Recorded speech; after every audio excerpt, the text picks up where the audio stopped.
Hey there, I'm Reed Peterson, and welcome to Grief Refuge. If this is your first time listening, you're in for a treat. Here at Grief Refuge, we hold sacred space for your grief. It gets honored, and you're invited to explore the deeper understandings of your process and your grief journey. You'll find Grief Refuge to be different from the other grief-related podcasts. Instead of scratching the surface about grief, we go deeper, much deeper. Consider this podcast your personal PhD for your grieving process. I appreciate your listenership, regardless whether this is your first or your 45th time listening. I sincerely hope you feel more comforted, supported, and cared for as you navigate your grief journey. Because of the depth and nature of this topic, it may be more beneficial to stop multitasking while listening.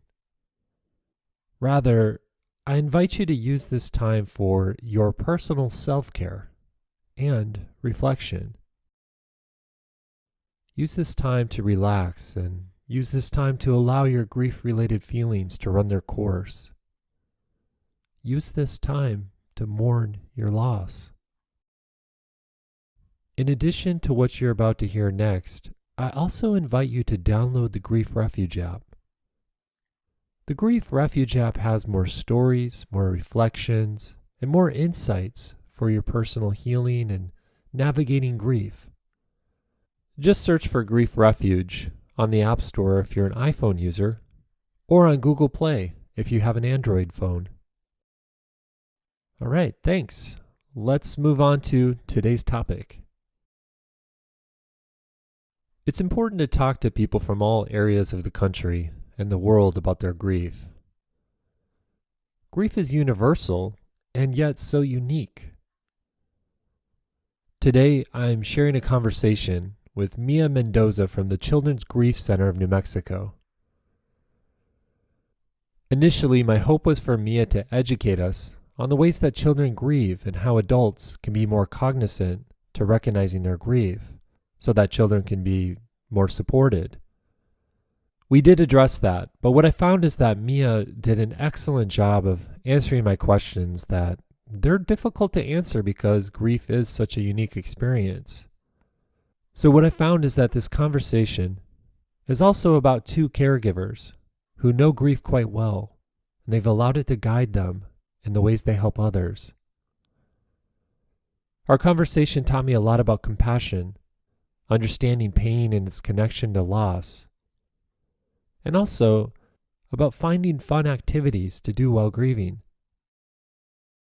There's a lot here about perspective on what grief's impact can do to an individual and how it relates to their family.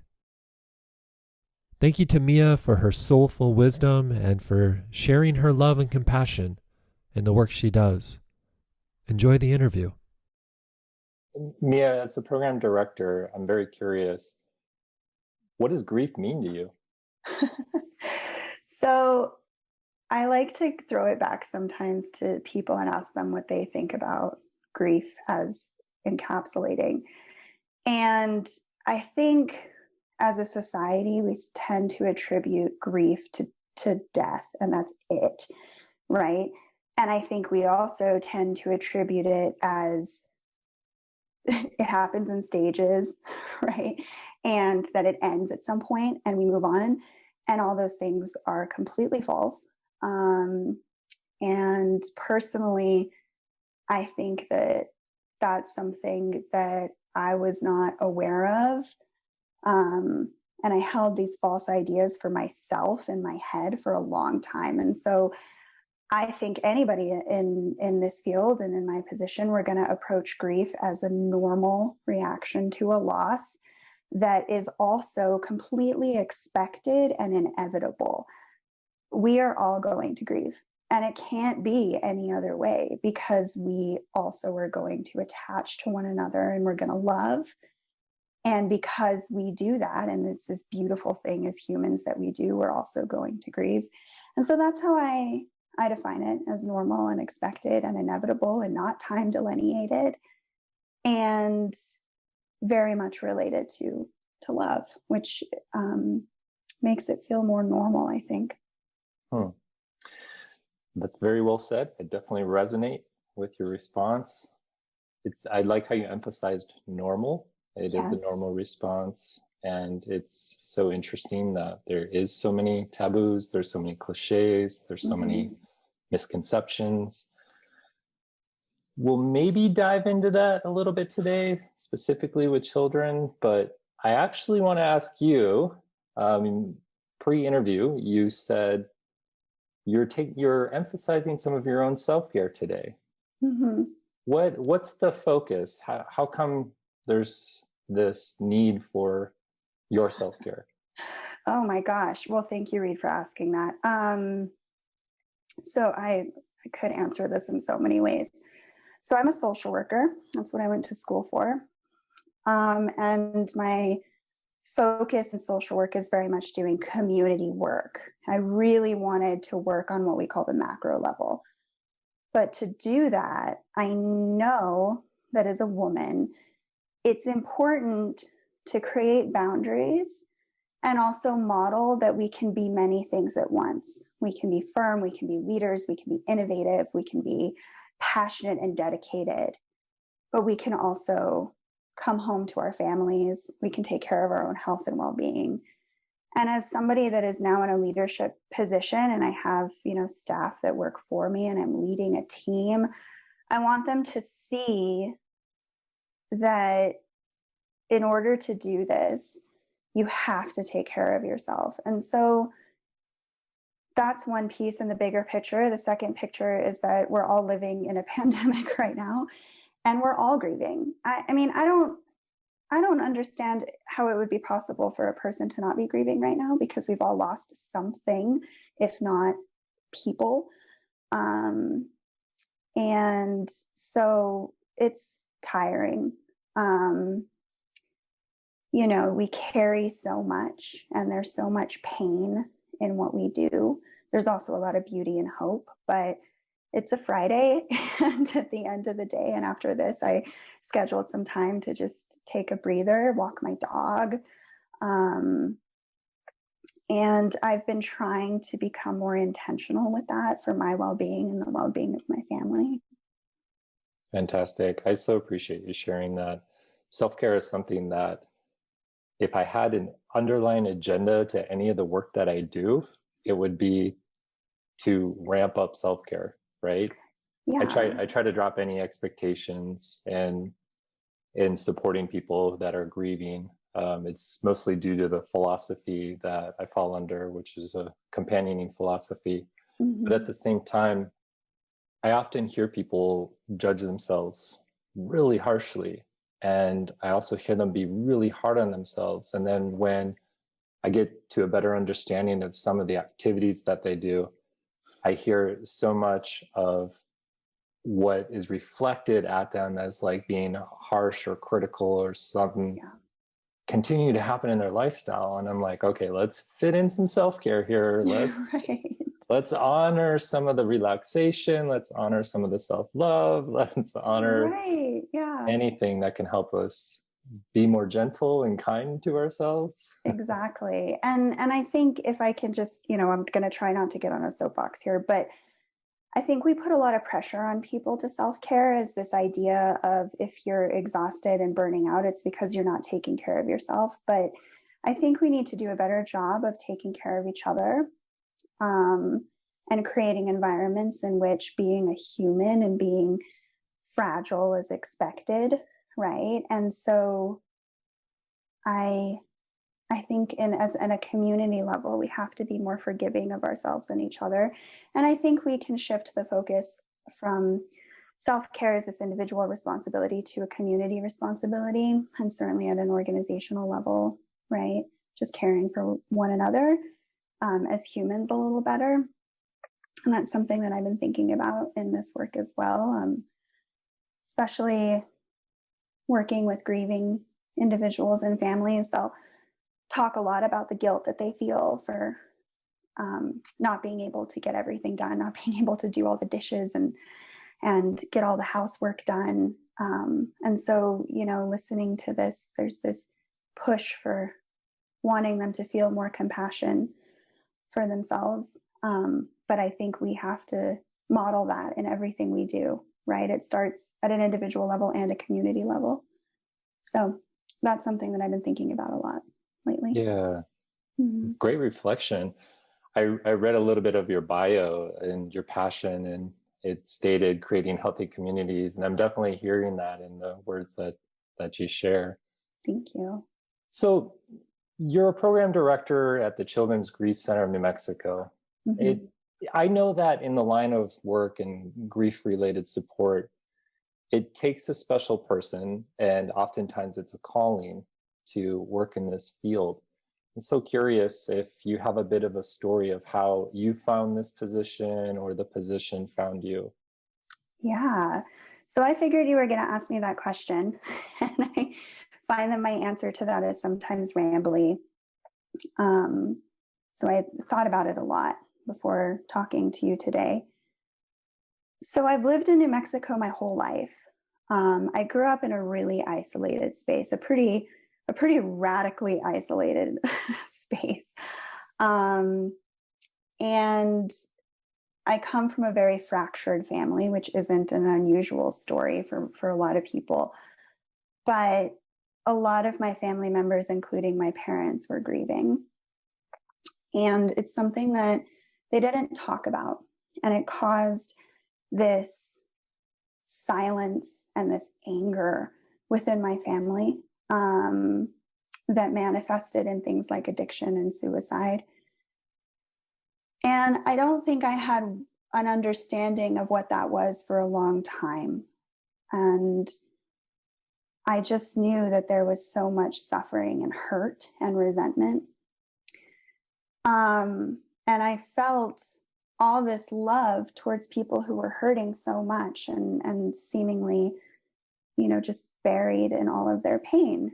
And so throughout the years, I have certainly experienced death and death of family members, death of friends. And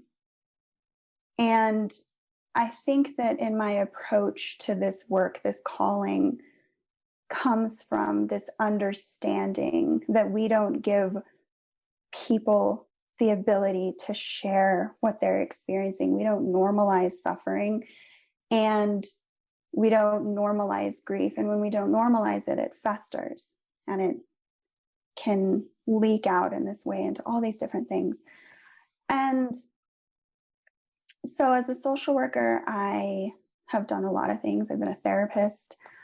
And then I started working with young people in a completely different position. And I did that for several years.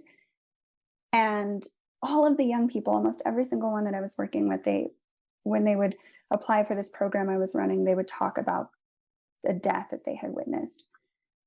And it kind of hit me that, oh my God, we're not talking about this, right? I was oftentimes the only person these children had told this story to. And I, was not in the space at that time professionally to address that. It wasn't my role. And so in thinking about how I wanted my story to have meaning and to better my community, I saw this job posting and I just thought, wow, okay. It felt like something that would align with my professional passions, but also this I mean this in every sense of the word, but like spiritual calling, like this soul calling of this is a field that you can create real change in, but also like it, at the end of the day, I feel so moved all the time. And it's been one of the most transformative things I've ever done. So that wasn't necessarily not rambly. I'm sorry. Well, Mia, it may not be or may have been rambly. However, it was purely authentic. I could see your heart speaking. I could hear your heart speaking, and that's all that we ask for. So thank you. I'm Well, very thank touched. you. I'm very touched and I'm very moved. It's interesting what happens when we experience pain and we exert resiliency in our lives and Mm-hmm. what comes from that. There's so many beautiful stories shared from that. And I'd actually like to take a turn towards talking about children a little bit and some of the work you do. And let's start with some pain. I'm very curious, when you see families that come to the center and also what your colleagues see, what are some of the, I guess, kind of in your face pains that are first communicated when families sign up or seek help from your center? Yeah. A lot of really traumatic and sudden, unexpected, out of order deaths. We see a lot of sudden accidents. We see homicides, suicides, overdoses. We don't have a whole lot of people come to us with a story that looks like, well, my grandmother was 101 years old, died peacefully in her sleep. We all expected it. We got to say goodbye, right? That's not the stories that we often hear. I know that we have a lot of families come to us and they feel, the first thing that's really striking to me is the isolation, which is only more so true right now in the pandemic. So they feel so alone in their experience. And I think the way that the world responds to an experience like somebody dying by suicide, homicide, overdose, for example, only magnifies that. And so they come with feelings of loneliness, incredible sadness, oftentimes confusion, especially in children, and guilt, a lot of guilt and shame. And the way in which that transforms by simply being here is remarkable. And really, I mean, there's not words for it, but I think, if that's what you were asking, I think to identify the pain, I would have to say a lot of isolation, a lot of guilt. Yeah, and you mentioned confusion with children. Mm-hmm. How is that expressed in behavior more commonly than not? So when asking the questions of, how children grieve, the answer is in every way imaginable. But, a grief reaction in a kid looks like everything, and I can get into that more later. But the confusion is oftentimes kids, one, depending on their age and what they have been told. They don't know what it means, what death means, what it means to be alive versus not alive. They don't understand what happens to a person's body and presence in the world. They don't understand things like, grandpa used to sit in this chair every day and now he's not here anymore, but I can't go see him and I don't know where he went. And the confusion is oftentimes around that for kids. What happened? What does this mean? What does death mean? What is my role in this? Is this going to happen to me? Is this going to happen to my surviving caregiver? But they don't have the language to ask these questions.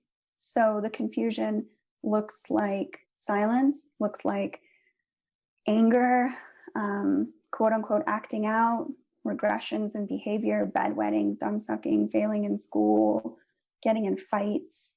Or on the flip side, the child may appear completely fine, right? Which, I mean, it literally can be anything.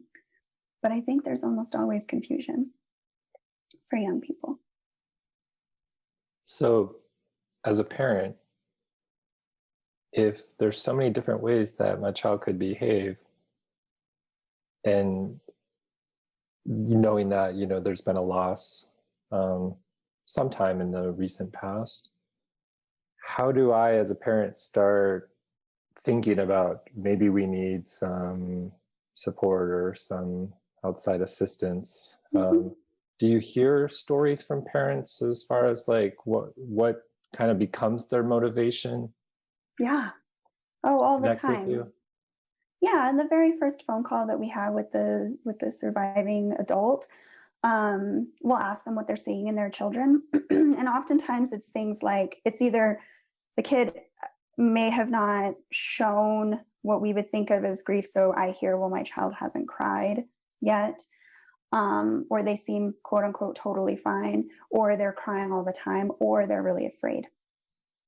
So I think if you're a parent and your family has experienced a death, or your child has experienced a death, meaning the death of a friend, someone they know but you might not know as well, I think the first thing to do is to talk about it and ask questions, right? What do you think about that? Depending on the age. What do you think about this, right? Opening up the conversation with a child in a way that's age appropriate. And what we say is kids will ask questions. They'll ask questions they're ready to know the answers to. And you will notice when you create a space of dialogue that kids of all ages will start to ask the questions. And, you know, it's not like when you become a parent, they give you a guidebook on anything, right? And so what we do is oftentimes we come into the picture when the child has started asking questions and the adult says, I don't know how to answer this, right? And so they call us and we can, you know, provide mini education right there on the spot. We mail out books all the time. We have lots of literature. So, you know, I think that every child, when they've experienced a loss, would benefit from the work that we do because we don't provide counseling. Grief isn't something, as I'm sure you know, that we need to fix, right? There's nothing to fix. So by simply having a child be in a space with other children who've also experienced a loss and doing arts and crafts and stuff, it can be really helpful. So when do you know your child could use support? I mean, I would say if you've experienced a loss, this is something that could be helpful for any child. Right? Mm-hmm. Man, I am just feeling like a sponge right now. I'm just soaking all this up because I feel like you're providing some extremely helpful information. So thank you for that. It sounds like one of the key factors is in the communication, obviously being honest, but yeah. I got to thinking a little bit, Mia, about what if a child is normally shy? What if they just don't like to use words? Mm-hmm. Are there helpful tips for that type of behavior? It's not a behavior, that type of personality? Yeah, sure. So we don't rely on language. Again, even a kid who might not be shy, who's a chatty kid in class, they don't have the language to express what they're feeling, right? We don't give them the language, or they just don't have the language yet to talk about all the multitudes of emotions that come with grief, right? They don't know what they're feeling. So a lot of it comes down to communication. A lot of it also comes down to giving your child a platform in any way to know that what they feel, whatever they feel, is valid and a space to express that. And I can give some examples in a minute. But that can be really complicated what if your child feels something like anger? What if your child feels something like resentment? What if your child feels something like relief, right? Those emotions need a space too. And that child needs to know that those emotions are valid. They're there for a reason. So we do things at the Children's Grief Center. We incorporate activities and games and play in everything we do with kids. It's surprising, but our groups are pretty fun, right? Kids are laughing and running around and they're having fun, right? And that gives them a space to feel comfortable and express what they're feeling. And then we work with them and families to create activities that they can take home and the conversation continues. So an example of something that might be helpful is things like getting a jar, different colored pieces of paper, and saying, okay, yellow means you're feeling joy. Red means you're angry. Green means you're feeling jealous, resentment, whatever. And then, add more colors as you see fit. And the kid just gets to put a feeling in the jar, right? Then maybe write something on the paper or not. And at the end of the day, You can pull out a piece of paper and say, hey, I noticed you were feeling angry today, right? Either do you want to talk about it, or what do we do with that anger, right? Do you want to throw something against a wall? Do you need to go for a walk? We use so many tools where they don't have to speak, to express what they're feeling and to find connection to themselves in that way. Mm-hmm. That does sound fun. Yeah. Can parents play too? Yes. So right now, something that's been kind of sweet to see in the pandemic is we have what we call family workshops. And so the younger kids will be on Zoom with us, but a 6-year-old can't really operate a computer very well. So there'll be an adult in the background, and we'll do breaks, get up and have little dance parties, scavenger hunts, and the adults will get so into it. But then we do things with kids like balloon smashes. They can fill up balloons, they can write dissolvable messages in them, they can get different colored balloons that represent different emotions, and then they fill them with water and they throw them against a wall, right? Sure, adults can do that too. As adults, we have probably more likely than not been allowed to express all of our feelings. We need this just as much as they do. And so, we work with the whole family in this too. That's fantastic. And it actually leads to my next question, because as someone trained in psychology, I often think about attachments and also the way we learn through conditioning and the way, family systems happen, etc.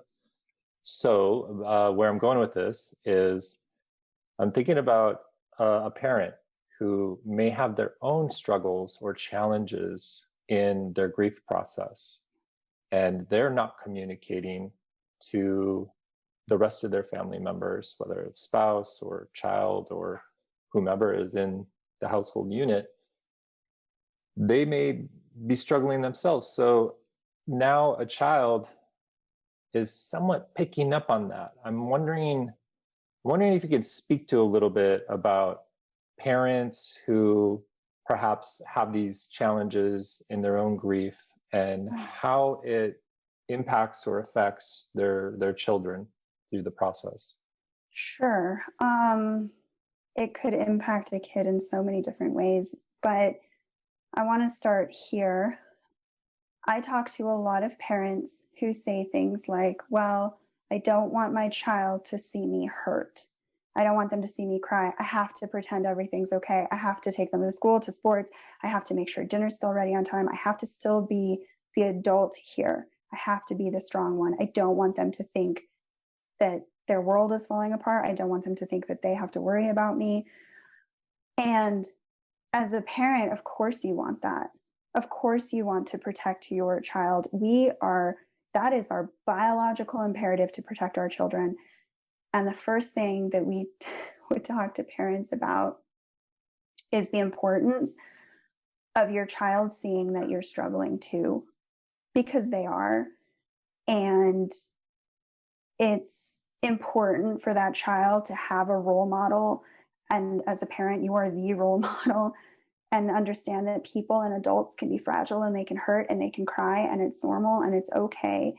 And, this really becomes complicated when, say, the parent experienced a loss that didn't impact the child in the same way, right? We see this with things like miscarriage. That's hard. And it's still important for the adults to express to their child, this is hard. This hurts. Sometimes I'm going to be crying. Sometimes I'm going to seem okay. It doesn't mean that we're not okay. It doesn't mean we're not going to get through this. But I always say it hurts because it's supposed to, right? And it's important for children to see that. And what we see when it doesn't happen is a child that has not shown emotion because they want to protect their parent, right? So they see, mom might not ever be crying, so I'm never going to cry because I have to be the strong one too. And so the mom will call in and say, well, I'm worried about my son. He hasn't been crying. And then we'll talk to the son, or, through art or whatever, he'll come out and say, well, I have to be, the man of the house. And, the messages that we get at this young age, if we don't address that, he's going to grow up with this idea. And so grief happens to an individual, sure, but it also happens to a family. It happens to everyone. And I think our instinct is to protect our child by not showing them our hurt. But by not showing them our hurt, we're actually diminishing them, if that makes sense. Yeah, it does make sense. I know it's not an easy question. And I think, I'm just hearing so much of your experience speak through your words. I'm hearing so much of I get the sense that you're very astute when you watch and work with families in your center. And I so appreciate your response to it, because I also know that almost any answer is well, it depends. It depends on, who's involved in the conversation. It depends on who's being impacted, which type of loss, all the different variables, all the different complexities, everything. So, well, if I can just add one more thing, I think one of the most important, we work on this tasks of grief theory, which is not important for this conversation, but one of the most important things that we can do with our grief is feel our feelings, right? And that's true for adults as well as children. And we encourage every adult to be honest and open with their emotions, with people who are in their household, and to give themselves grace in that. We as adults struggle so much with this idea of things have to be perfect. We have to get the holidays right. We have to get the birthdays right. We have to keep the traditions the same. But we have to give ourselves grace. And that means being honest and open and humble and fragile. And usually when I do these conversations, I always say, okay, if there's parents listening right now, I know that there's a parent out there saying, dang it, I was doing it wrong.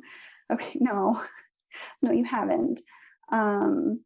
And please give yourself grace. We are all acting with good intentions, especially when there's children involved. So as parents, we tend to beat ourselves up quite a bit.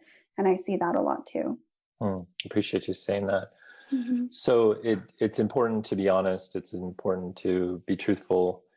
I'm so curious, how about vulnerabilities?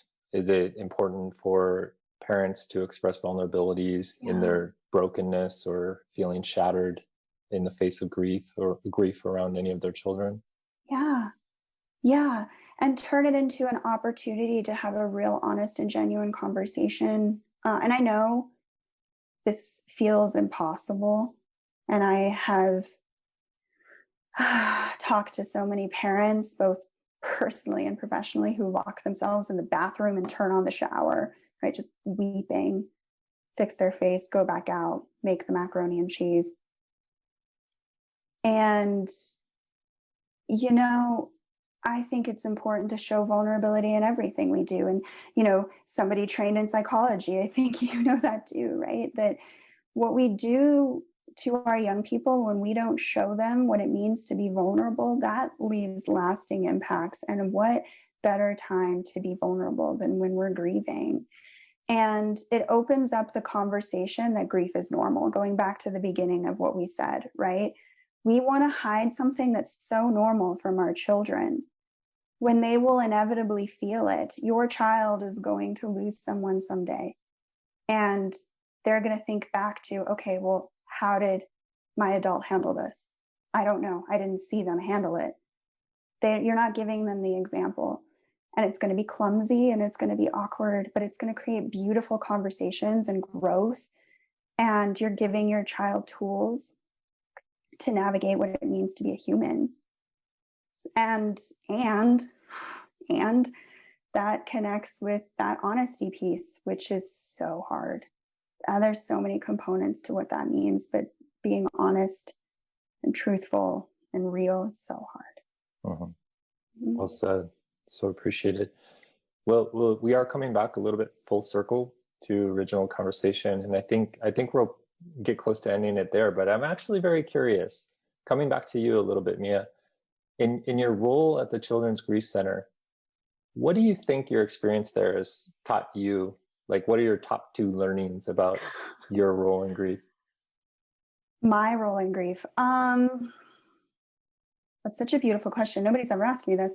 You know, I've let go of a lot of fear, which sounds very counterintuitive, because, you know, we hear about some pretty horrible accidents, and we all know that our time could be up at any moment, right? I've let go of a lot of fear, and I think it's made me more present and more appreciative, and it's made me a better partner in so many ways. But what I've learned is that people are incredible, and the power of love and how it lasts through all obstacles and all time limits, right? And how it continues to transform us even when a person is no longer physically present. I have learned that immensely and seen that. And it is, you know, I think it only reaffirms for me that, one, the whole reason why we're here is love. The whole reason. And if we're not doing that, then I think we're missing something big. And the second thing that I've learned is that, or relearned, is the importance of investing in children because they're growing up to be future adults. And that, you know, we have all this anxiety about not wanting to be honest with them. But I've seen this happen time and time again. When a child gets it, when you explain it to them in a way that they understand, they say, oh, okay. And then they kind of go on and play on the playground with their friends. And that's just what they need. We just need to give them that chance. And they're really incredible and so brave. And so I've learned a lot. I don't know that I listed that out succinctly, but yeah. Fantastic. I like hearing that. I often think about my own experiences of what I've learned in the grief work I do. And I've developed a much, much different relationship with time. Mm-hmm. Yeah, that cliche term of taking things for granted. Yeah. I've learned to reevaluate taking time for granted. Yeah. It's interesting how it makes us sit with ourselves differently. And, you know, when you're grieving, that's what happens. You look out at the world and it keeps moving in a different way, and your world is no longer moving that way, right? And that stays. You have a different worldview. And being in this job has given me that perspective of, I mean, I'm not perfect at it by any means, but, you know, there's times when I feel really anxious or worried about something. And I'm like, this does not matter at all, right? And I think it's been really transformative for me personally, especially during this last year. Uh-huh. Well, Mia, this has been a fantastic conversation. It's been very informative and educational. I greatly appreciate it. Before we close it out, what would you like the world to know about the Children's Grief Center in New Mexico? I would like the world to know that our grief center, like many grief centers in the country, most states have their own grief center. I think it's important for people to know that this is not therapy. There's nothing broken or wrong with you when you're grieving, as much as it doesn't feel that way. And I would like them to know that these services are almost always free of charge, and that they are open and accessible, and that oftentimes you have nothing to lose by reaching out, and that there's a lot of beauty in finding other people who have a similar experience, and it can be completely life-changing in a way that's unexpected. So I would want people to know that, and that you know, that the doors are always open, even during this pandemic, even if we're just online. And if people are grieving and they're feeling very alone, that there's people out there that have space. Sounds good, Mia. Keep sharing your heart, and keep teaching the world about love and grief. Thank you so for much. having me. Of course. A special thanks to Mia's compassionate heart and the Children's Grief Center of New Mexico. It is worth noting that the center can help out-of-state residents, so you don't have to be in New Mexico to contact them. If you want to contact them, either call them at 505-323-0478 or visit their website, which is childrensgrief.org. Thank you so much for joining me. It's such an honor to hold space for your grief and your healing. If you found this helpful, let us know by rating and reviewing the Grief Refuge podcast or sending us a message at griefrefuge.com. Before saying goodbye today, I do want to share our new resource, the Grief Refuge app. You can download it for free by searching Grief Refuge in the App Store or the Google Play Store. And if you're wondering what this is, the Grief Refuge app, it's a daily companion to help navigate the grief journey. It provides comfort and solace in a time of need. Here's what one subscriber shared more recently. She wrote, "This really helps me understand what I'm going through." And I find that so simple and so effective because grief can be so complicated and overwhelming. So if grief is making you feel lost or isolated right now, download the app for free to get started. Just search for Grief Refuge wherever you get your apps on your phone. That's going to do it for us today. Thank you. Take care. Keep honoring your grief. Be kind to yourself and talk to you soon.